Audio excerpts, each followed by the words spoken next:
ముంబైలో జరిగిన గ్రాండ్ ఈవెంట్‌కి అటెండ్ అవుతూ వచ్చేసిన శోభితని ఘోరంగా అవమానిస్తూ సమంత హైప్ ఏంటో చూపిస్తూ వచ్చేసిన మీడియా సభ్యులతో పాటు ఆలియా భట్, శ్రీలీల. అందరికీ తెలిసిన విషయమే, ముంబైలో ఎన్నో ఈవెంట్స్ జరుగుతూ ఉంటాయి. ఆ లగ్జరీ ఈవెంట్స్‌కి అటెండ్ అయ్యేందుకు చాలామంది స్టార్స్, హీరోస్ అంతా కూడా అటెండ్ అవుతూ ఉంటారు. ఇక ఈ భాగంగానే ఆలియా భట్ తన స్టన్నింగ్ అండ్ లగ్జరీస్ లుక్స్‌తో అయితే అటెండ్ అయిపోతూ వచ్చేసింది. ఇక తనతో పాటు సమంత, శోభిత వంటి స్టార్ తారలు కూడా అటెండ్ అయిపోయారు.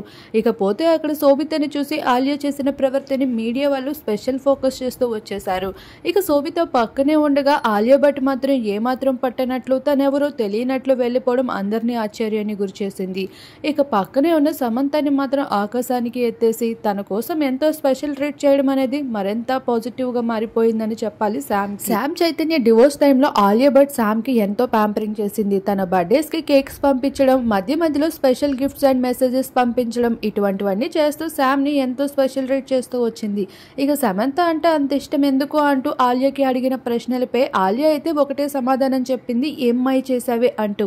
అయితే ఆ సినిమా తనని ఎంతగానో ఆకట్టుకుందని, అలానే ఏమీ లేని పరిస్థితి నుండి ఎంతగా ఎదిగిన అమ్మాయికి ఇటువంటి పరిస్థితి రావడం నేనైతే ఒప్పుకోలేకపోయా అంటూ ఆలియా వివరిస్తూ వచ్చింది.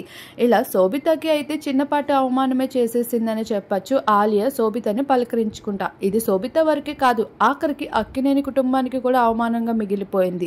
ఇక అక్కడే ఉన్న సమంతకి పెరిగిన క్రేజ్ చూస్తే ఆఖరికి అందరూ కుళ్ళుకోవాల్సిందని చెప్పుకోవచ్చు. మొత్తానికి ఈ విధంగా జరుగుతూ వచ్చేసింది ఈవెంట్లో.